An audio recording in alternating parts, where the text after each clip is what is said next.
I've tended this garden for years. I know what can grow here. You just need to trust me.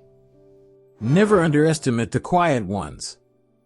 Sometimes the people who arrive without fanfare are the ones who carry the greatest strength. The marble hall was drenched in sunlight, the air heavy with the silence of a house too used to despair. She sat in her wheelchair, silk dress spilling around her knees like water, hands folded loosely in her lap. That's when he knelt in front of her, the new gardener. Broad shoulders, sun-kissed skin, soil still under his nails. His eyes didn't rise to her wealth, her beauty, or even her chair. They fixed on her legs, steady and certain. "Let me help," he said. Her chest tightened. She had heard pity before, from doctors, therapists, even friends. Their sad smiles told her the same story: your future is seated here. But this man's eyes carried no pity. Only conviction. "You don't know what you're saying," she whispered, clipped and sharp. "They've told me 1,000 times. There's nothing more to be done." He didn't flinch. His calloused hand brushed gently against her ankle. "I've seen people walk when the world swore they couldn't. I've helped them." She wanted to laugh, to tell him to go back to the roses. But his voice, steady as stone, lodged in her throat. "Fine," she said at last. "You have one chance. Show me. Before we move further, tell me in the comments where you're watching from. I love seeing this community from all corners of the world." Easy does it now. Just a little more. I'm trying, it's just hard. I know, but you're doing so well. Feel that? That's progress. And so he did. Every morning, before the staff stirred, he wheeled her to the east terrace where sunrise painted the stones in gold. He began with the smallest motions, flexes of her feet, stretches of muscles that had long been silent. But he didn't just move her body. He filled the air with stories.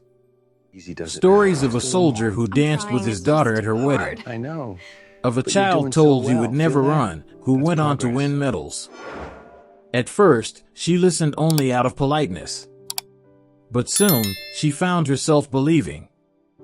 The weeks were brutal. Sweat stung her eyes, muscles ached, her spirit wavered. Some mornings, despair screamed louder than hope. But every time she faltered, he was there. Not pushing with anger, but steadying with faith. "One more step," he'd whisper, even when she couldn't yet walk. "One more step. If this moment is hitting you as deeply as it hit me while writing, tap that like button. It helps more people find this story."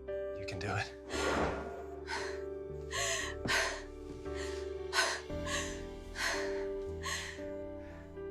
The morning it happened, the sky was clear, the terrace bathed in cool light.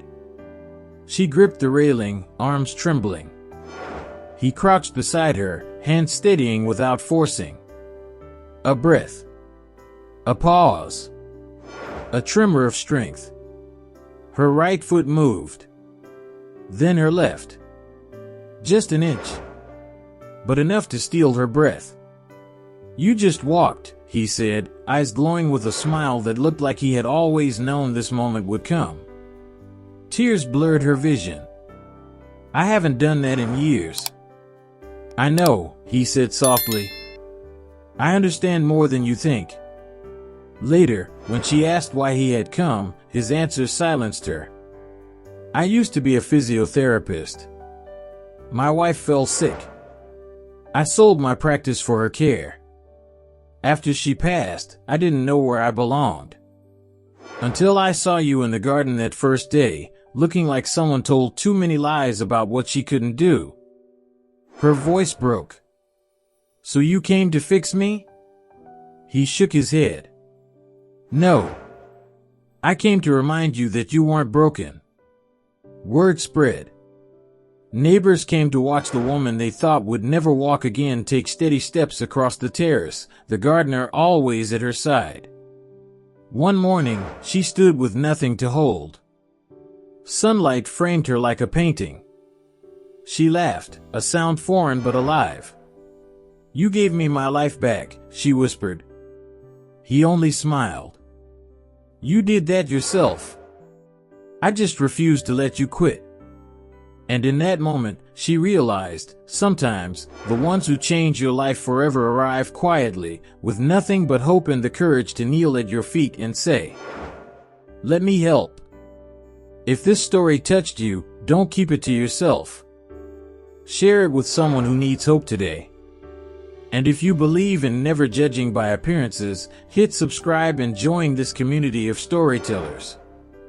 I'd love to hear in the comments, what part of this story hit you the hardest?